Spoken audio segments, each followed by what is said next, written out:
Minority Report Everybody Runs is a beat-em-up slash third-person shooter that was developed by Treyarch, published by Activision and released on the PS2, Xbox and Gamecube in November of 2002. Released 5 months after the movie it was based on hit the cinema, the game didn't quite match the quality of the film and review scores averaged out at around 5 out of 10. The plot of the game is loosely based on the plot of the movie and focuses on John Anderton, a captain in the pre-crime police department in Washington, D.C. For those of you who are not familiar with the movie, Minority Report is set in 2054 in a sci-fi world where the police can predict the future through some weird setup with mutated humans.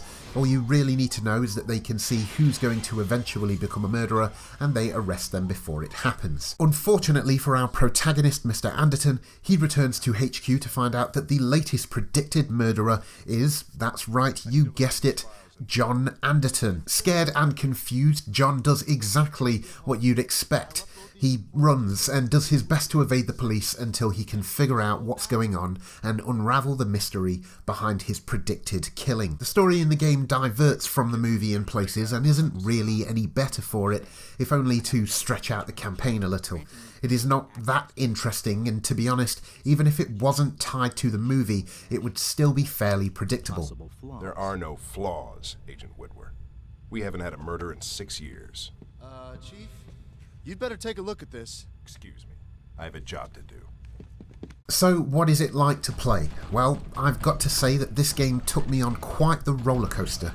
Not so much of an up and down experience, more like one of those roller coasters that gradually takes you up and then nosedives towards the ground and then it's all over. Initially I thought I had stumbled across a hidden gem from this era, but sadly as I progressed through its 40 short missions, I discovered that this was not the case. When you first jump into the game, it feels like an easygoing beat 'em up. You work your way through an area, throw out some light and heavy attacks, throw some people around, and it's a good time. The combat isn't complex, but you can perform a few combos here and there, as well as unlock some more over time, and it all seems okay.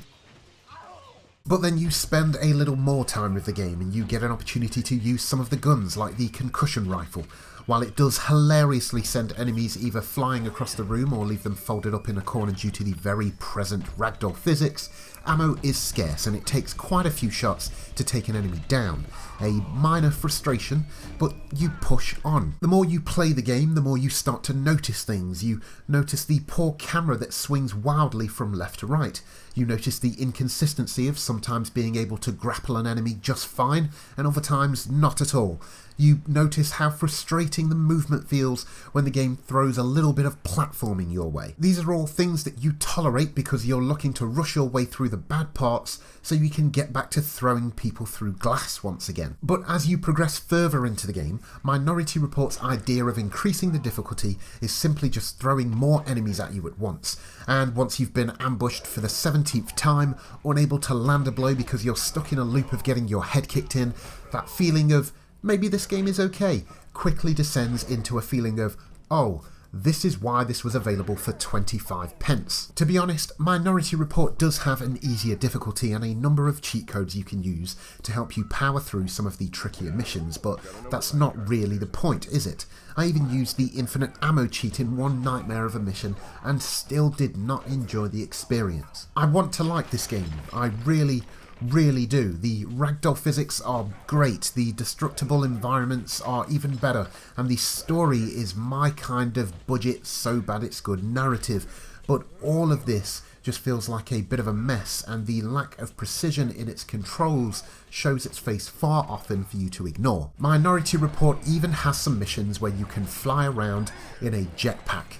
And this only lessened my enjoyment of this title because you fly that thing like you read the instruction manual upside down while doing shots. And while I wasn't having the best time actually playing the game, I did appreciate its presentation.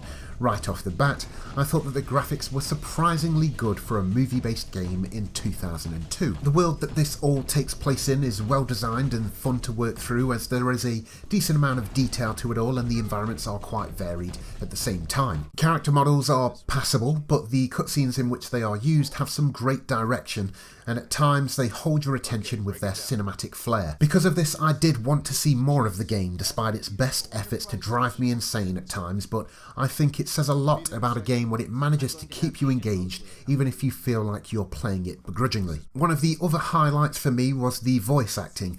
I'm not sure why this game doesn't follow the movie more closely. I'm not sure why Tom Cruise and other actors don't feature in the game, but what I am sure of is that the voice actor that filled in for Tom Cruise did a fantastically cheesy job. No way. I'm guarding this door like a damn bear guarding his damn cave. You've got that backwards, son. I'm the bear, and this is my cave you're standing in. While we're on the subject of audio, I wouldn't say that the music that features in the game was anything to rave about, as it generally switches between bland electronic techno and complete dead silence that only adds to the boredom. So what's the final verdict on Minority Report? Well, it's a game that initially drew me in with promise of a fun beat-em-up, but over time revealed itself to be a repetitive mess that falls into the category of unfair rather than challenging. Yes, there are a few aspects to enjoy. Launching someone through a window is something that never gets old. The cutscenes are pretty fun to watch, and the dialogue is exactly the sort of over-the-top nonsense you're looking for in a video game. Unfortunately, it's not enough to save the game, as the overall experience is just a bit of a drag. But if I can give it one compliment, it would be that it is definitely the most entertaining game that I've ever given a 2-star rating to. She's good. Yeah, this could get interesting.